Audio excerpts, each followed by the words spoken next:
Alrighty, hello and welcome to Raven's Arcana. I am Raven, and I'm going to discuss the significance of the number 7 and how that relates to our micro self or self mastery, and also our perception of the macro or connection to the universe, right? So we're going to jump in, use some visual aid here. We have our fancy title, The Significance of the Number 7. And I've drawn a pentagram to represent the 5 elements associated with self-mastery. And we'll start off with the earth element. So the earth element is going to represent our physical self. The air element is going to represent our mental self. Skip over to the water element. That will represent our emotional self. And the element of fire will represent our spiritual or creative self. Now we have the circle at the top of the pentagram, which will represent ether or spirit. And when we're talking about this ether or spirit in this context, we're talking about the connection to like Akashic records, the spiritual realm, the etheric plane, what have you, right? Now, we have the earth element, which is going to represent our physical body that encompasses everything here for this existence. That's represented by the earth element. How does the 7 correspond to the earth element? We're going to have these 7 chakras. So we're going to have the root chakra, the sacral chakra, the solar plexus chakra, the heart chakra, throat chakra, third eye chakra, and the crown chakra. Management and mastery of the 7 chakras will allow us to receive energy, to give energy, and it allows us to manage the physical self. Now, throughout this, when we're talking about the number 7, there are going to be variations, accepted variations, I should say, of everything in this discussion. We're just concentrating on the core 7 kind of principles, chakras, stages, for purposes of this discussion. Now, once we move up the rung on the ladder to self-mastery, elevation, raising one's vibration, we go from the stability, the structure of the earth element, and we move on to the air element. So the air element will correspond to the mind, how we are wrapping our mind around ourselves to understand the universe, or how we are wrapping our mind around the macro of the universe to understand the micro, ourself. The way that the 7 corresponds for me to this is going to be the 7 Hermetic principles. So mentalism, vibration, correspondence, polarity, rhythm, cause and effect, and then gender. Right? So we go through those 7 Hermetic principles to understand ourselves, so we can understand the macro, understand the universe, our world, our environment. Once we've attempted to master, we get to manage not only our foundation, our earth element, physical self, our air element, our mental self. We climb up one more rung. We're going to address our emotional self, which is represented by the element of water.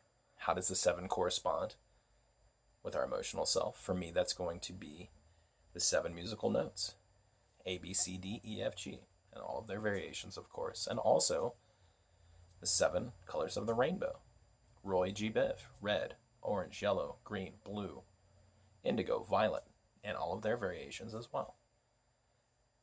How does that correspond, you say? Well, pulling on your heartstrings, stringed instrument, striking a chord, right? So if you are creating music, you are attempting to lay down a track, what have you, sing, play an instrument, you're expressing emotion, whatever that emotion may be, through the creation of that music. Or if you're a painter, using those 7 colors, variations of course, on your color palette, paint a canvas, create a piece of art. On the other side of that, if you're consuming something, so you can feel an emotion, so you can comfort yourself. You're listening to music. You're observing artwork. You're looking at that to have it strike an emotion within inside you, right? So once we've done that, we've attempted to manage our emotions, balance our emotions, if you will. We're going to move to the fire element. We're going to climb up that next rung.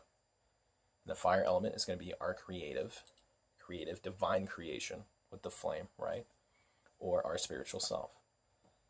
How does the 7 correspond? Well, for me, it's going to be the 7 stages of alchemy. So spiritual alchemy, right? You're going to have the calcination, the dissolution, the separation, the conjunction, the fermentation, the distillation, and finally, the coagulation. And I won't go too deep in what that means. We'll talk about it in another video, but you're removing the ego portion of the self that is harmful to you. You're removing false portions of yourself, combining everything back together with your true self, your true emotions, your true thoughts, so that you can work through all of that and become a pure spiritual person. You're not allowing other things to affect you. And that goes with, if you've mastered or managed your chakras, you're allowing that energy flow correctly in and out of your physical self. You're allowing your mind to wrap around everything, right? You're balancing your emotions so you don't swing. And then it allows you to become more spiritual, to connect to the universe, to the macro, to the spirit. And getting to the spirit now, or that universal plane of existence. And it can also mean, it doesn't have to be something we cannot see. It can be the universal environment, the spiritual realm. We are always in that. It's just we can exist in different realms or planes of existence at the same time. But what is time? That's our perception. And it keeps us kind of regimented and same, right? Our perception of time does. And that brings us to the 7s with spirit. So how does 7 correspond to spirit? The 7 days of the week allow us to function and perceive time so we don't go wild and crazy. That's how I look at it. And what are those? What does that mean? So we have lunes, which is the moon, which is Monday. We have martes, which is Mars, which is Tuesday. We have miércoles, which is Mercury, Wednesday. We have jueves, Jupiter, which is Thursday. We have viernes, Venus, Friday. We have sábado, Saturn, Saturday, domingo, Sunday, right? Which is the sun. And those obviously are the 7 planets, the traditional planets, when observing, when taking astrology, and how those celestial bodies, how that time, how those movements affect us on a micro level, right? A lot of 7s there. All right. Thank you so much for joining me today through this little journey through the 7s. Hope you enjoyed it. Please give us a like. Please give us a subscribe if you want future updates on video releases. And I thank you so much for your time once again, and I hope you enjoy the rest of your day. All right. Thank you.